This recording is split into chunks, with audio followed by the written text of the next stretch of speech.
আসসালামু আলাইকুম ওয়া রাহমাতুল্লাহি ওয়া বারাকাতুহু। দেশে এবং প্রবাসে যে যেখান থেকে ভিডিওটি দেখছেন সবাই কেমন আছেন? আশা করি সবাই ভালো আছেন, সুস্থ আছেন। আমি আছি আপনাদের সাথে মালয়েশিয়ার কুয়ালালামপুর থেকে। আর আপনি কোথা থেকে আমার এই ভিডিওটি দেখছেন তো অবশ্যই কমেন্ট করে জানাবেন। আর ভিডিওটি যদি ভালো লাগে অবশ্যই শেয়ার করে বন্ধুদের দেখার সুযোগ করে দেবেন। আর আপনি যদি প্রতিদিন টাকা রেট আপডেট পেতে চান তাহলে অবশ্যই পেজটি ফলো করবেন। আর যদি ইউটিউব চ্যানেল থেকে দেখেন অবশ্যই চ্যানেলটি সাবস্ক্রাইব করে পাশের বেল আইকন বাটনটি ক্লিক করে রাখবেন। আর ভিডিওর শুরুতেই আমি এই বাংলাদেশে সৃষ্ট যে পরিকল্পিত বন্যা হয়েছে সেটার জন্য সকলের কাছে দোয়া প্রার্থনা করছি এবং নোয়াখালী, কুমিল্লা, ফেনী, চাঁদপুরবাসীর জন্য সবাই দোয়া করবেন। আল্লাহ যেন অতি দ্রুত সময়ে তাদের এই বিপদ থেকে রক্ষা করে এবং সবাইকে যেন নিরাপদ আশ্রয়ে পৌঁছাতে পারে সেজন্য দোয়া করবেন। এবং বাংলাদেশে নিযুক্ত যে সকল সেনাবাহিনী সহ উদ্ধার কর্মী দল আছে এবং ছাত্র সংগঠন সবাই একসাথে কাঁধে কাঁধ মিলিয়ে এই প্রাকৃতিক দুর্যোগ বা পরিকল্পিত দুর্যোগ মোকাবেলা করতে হবে সেটা সবাই সবার জন্য দোয়া করবেন এবং সবাই সবাইকে সহযোগিতা করবেন। এবার জানিয়ে দেওয়ার চেষ্টা করব মালয়েশিয়ার কয়েকটি মানি এক্সচেঞ্জ হাউসের রিঙ্গিতের বিনিময়ে টাকা রেট এবং মালয়েশিয়াতে স্বর্ণের বাজার কেমন আছে। 916 অর্থাৎ 22 ক্যারেট স্বর্ণ বিক্রি হচ্ছে 347 রিঙ্গিত, যা গতকালও ছিল, এখন পর্যন্ত অপরিবর্তিত আছে। আর পরিবর্তন হলে আপনাদের আপডেটটি জানিয়ে দেওয়ার চেষ্টা করব। আর এক ভরি সমান হচ্ছে 11.664 গ্রাম। মানি এক্সচেঞ্জ হাউসে টাকা রেট কেমন আছে এবার জানিয়ে দেওয়ার চেষ্টা করি।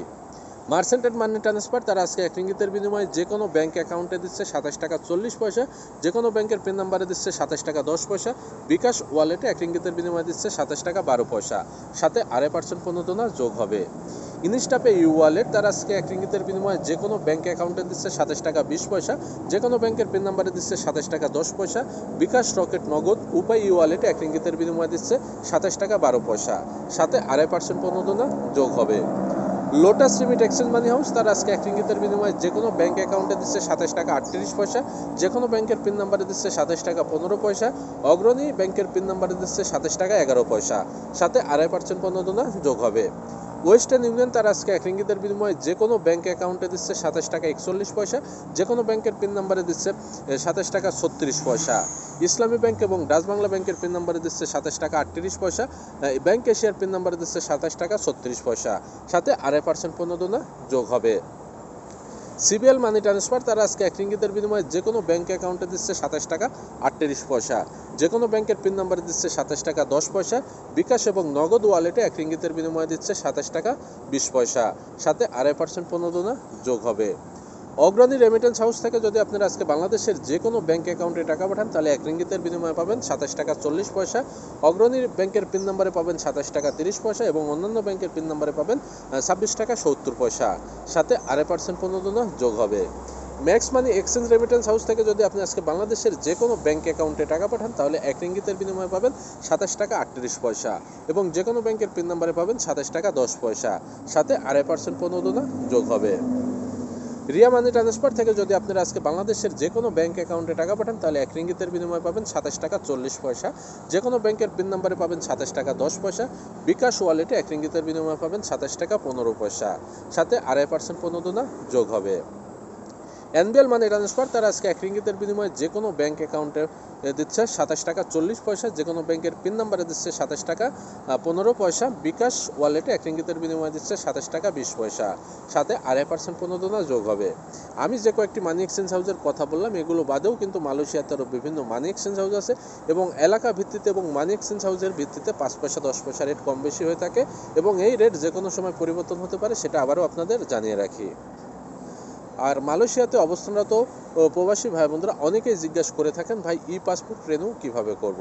আপনি যদি ই পাসপোর্ট রিনিউ করতে চান তাহলে অবশ্যই আপনার ই পাসপোর্টের ফটোকপি থাকতে হবে, ভিসার কপি থাকতে হবে এবং বাংলাদেশে আপনি যদি ভোটার আইডি কার্ড দিয়ে ই পাসপোর্ট করেন তাহলে ভোটার আইডি কার্ডের ফটোকপি, আর যদি ডিজিটাল জন্ম নিবন্ধন দিয়ে করেন তাহলে ডিজিটাল জন্ম নিবন্ধনের ফটোকপি, আর যদি পুলিশ রিপোর্ট থাকে তাহলে নেবেন।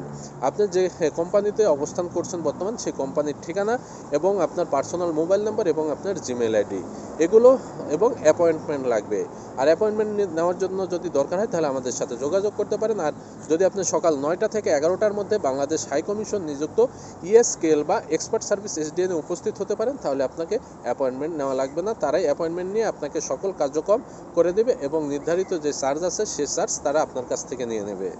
আর ই পাসপোর্ট রিনিউ করার জন্য অবশ্যই আপনাকে সশরীরে উপস্থিত থাকতে হবে ইএসকেএল বা এক্সপার্ট সার্ভিস এসডিএন বিএসডিতে, যেটা সাউথ কমার্শিয়াল গেটের দ্বিতীয় তলায় অবস্থিত, যেটা জালান দুয়া চানছল লেন কুয়ালালামপুর। আর অনেকেই জিজ্ঞাসা করে ভাই এইখানে কিভাবে যাব। এইখানে আসার জন্য আমি আমার প্রতি ভিডিওতে আপনাদেরকে ঠিকানা দিয়ে থাকি, তারপরেও আজকে সংক্ষেপে বলে দিচ্ছি। আপনি মালয়েশিয়ার যে কোনো প্রান্ত থেকে যদি আসেন তাহলে সরাসরি চলে আসবেন টিভিএস। আর টিভিএস থেকে যদি আপনি ট্যাক্সি নেবেন না, কোনো সময় গ্রাব নেবেন, যদি গ্রাব নেন তাহলে অবশ্যই সাউথ কমার্শিয়াল গেট লিখে সার্চ দিলে আপনাকে নিয়ে গিয়ে সেখানে নামিয়ে দিবে।